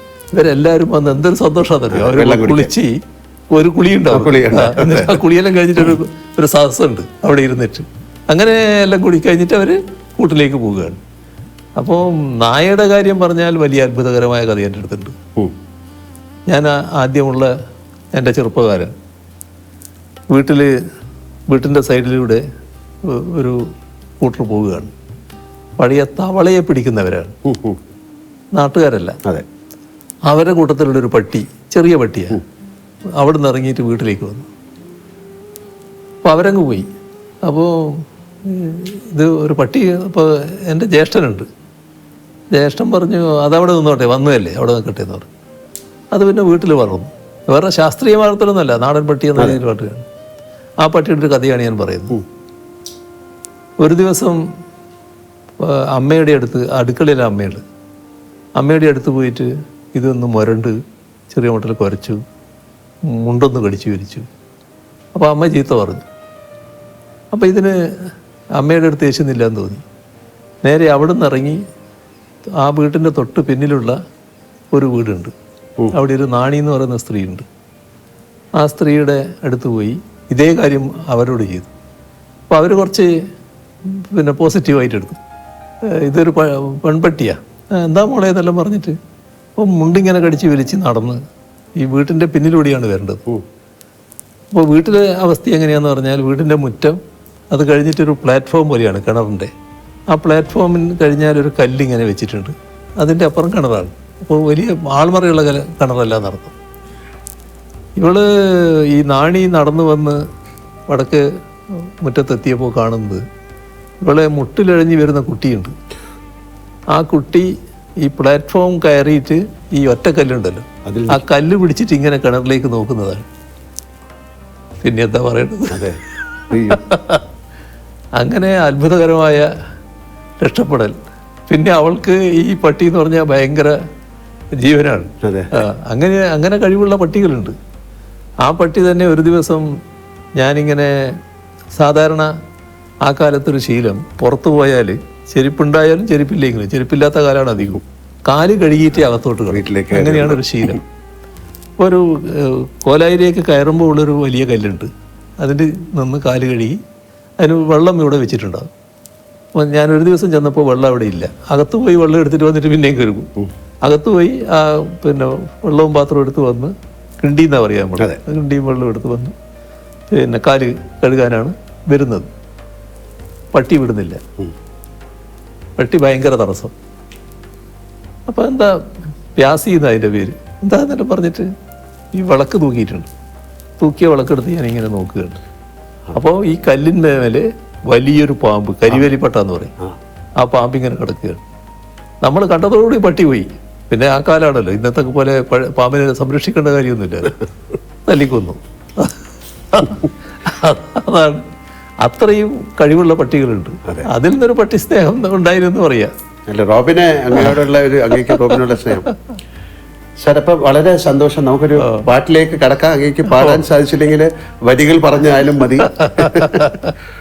ഞാൻ നിങ്ങൾക്ക് വേണ്ടിയുള്ള ഒരു പാട്ട് തന്നെയാകാം. അയ്യോ, ആയിക്കോട്ടെ. ഹൃദിസ്ഥമീശ്വരം തെക്ത പ്രതിഷ്ഠാം പ്രതിമാം ഭജയിൽ കരസ്ഥ പായസം തെക്ത കോപ്പരസ്ഥ ഗളം പിൻപേൽ എന്ന് പറഞ്ഞാൽ മനുഷ്യന്റെ ഹൃദയത്തിലാണ് ഈശ്വരൻ. ഹൃദിസ്ഥമീശ്വരം തെക്ത പ്രതിഷ്ഠാം പ്രതിമാം ഭജയിൽ, ഈ പ്രതിഷ്ഠയുടെ പിന്നിലേക്ക് പോകുന്നത്, വിഗ്രഹത്തിന് മുന്നിലേക്ക് പോകുന്നത്. കരസ്ഥ പായസം തെക്ത, ഇതിനകത്ത് പായസമുണ്ട്, പക്ഷെ ഇപ്പുറത്തൊരു തുള്ളി വെച്ചിട്ടുണ്ട്. അപ്പൊ കരസ്ഥ പായസം തെക്ത കോപ്പരസ്ഥ ഗളം പിൻപേൽ. ഇത് നക്കാൻ വേണ്ടി പുറപ്പെടും, ഇതാകെ ഇപ്പോൾ ചോർന്നു പോവുകയാണ്. അതാണ്, അതെന്നെ ഹൈസ്കൂളിൽ ഒരു മാഷ് പഠിപ്പിച്ചതാണ്, കേളം മാഷ് എന്ന് പറയുന്ന ഒരാൾ. ആ പദ്യമാണ്, അത് ഉപനിഷത്തിന്റെ ഒരു ഭാഗമാണ്. അപ്പൊ അതാണ് നിങ്ങളുടെ അടുത്ത് പറയാനുള്ള കാര്യം. സാർ, ഞാൻ അഭിനയിച്ച ഏതെങ്കിലും സിനിമയിലെ ഒരു ഡയലോഗ് സാറിന് ഓർമ്മയുണ്ടോ എന്നോട് പറയാൻ? അത് എന്തല്ല, ദിനേശനും ദാസനും ഒക്കെ ഒരുപാട് സന്തോഷം. പറയാൻ എന്തെങ്കിലും ഉണ്ടോ, വേറെ എന്തെങ്കിലും? അല്ല നിങ്ങൾ അങ്ങേ പോലൊരു മഹാനടൻ ഇങ്ങനെയും സമയമെടുത്ത് പിന്നെ ഇന്റർവ്യൂ ചെയ്യാൻ തയ്യാറായി എന്ന് പറയുന്നത് അതെ അതെ ഒരു വലിയ സംഭവം തന്നെയാണ്. അതിനോടുള്ള ഒരു സ്നേഹവും ബഹുമാനവും ഒക്കെ തന്നെയാണ് അതിന്റെ പുറകിൽ. അതെ. കാര്യം നമ്മുടെ പലർക്കും അറിയാത്ത നമ്മുടെ പരസ്പര സ്നേഹം ഇങ്ങനെ തുടരട്ടെ. ഇതേവരെ അതാരും അറിയില്ലായിരുന്നു, ഇങ്ങനെ അറിയട്ടെ. വളരെ സന്തോഷം. വളരെ നന്ദി നന്ദി നന്ദി.